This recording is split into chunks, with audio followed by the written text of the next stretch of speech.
welcome to my YouTube channel and you are watching my mini vlog. So এখন বাজে ঠিক 5:15 আমি বেরিয়ে গেছি ওয়ার্কআউটের জন্য। আজকে এই শ্যুটটা পরেছি, তো চলো যাওয়া যাক। আর তোমাদের যদি এরকম মিনি ব্লগ ভালো লাগে লাইক কমেন্ট শেয়ার, আমার চ্যানেলটাকে সাবস্ক্রাইব করে রাখো। চলো। আজকেও সকালের শুরুতে আমি খেয়ে নিয়েছি উষ্ণ গরম জল, সাথে লেবু, এবং আজকে একটা নতুন জিনিস খেয়েছি, সেটা হলো মধু।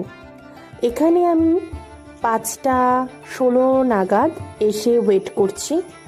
প্রায় অনেকক্ষণ ধরেই ওয়েট করে যাচ্ছি, কিন্তু ওদের কারোরই দেখা নেই। যেহেতু আমার ফোনে ব্যালেন্স ছিল না, ওরা বারবার আমাকে ফোন করছিল, কিন্তু পাইনি।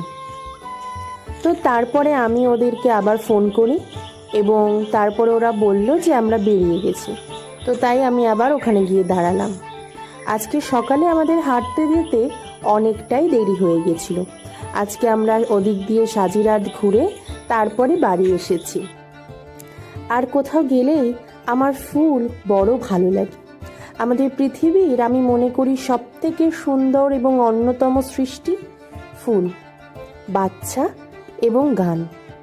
আমি এই ফুল এত ভালোবাসি যে কোনো গাছে হলে গাছ থেকে সাধারণত ছিঁড়ি না, কিন্তু এখন ইদানিংকালে 2-3 দিন ধরে আমি আমার মায়ের জন্য ফুল নিয়ে আসছি। আমার খুব ভালো লাগে, জানো তো।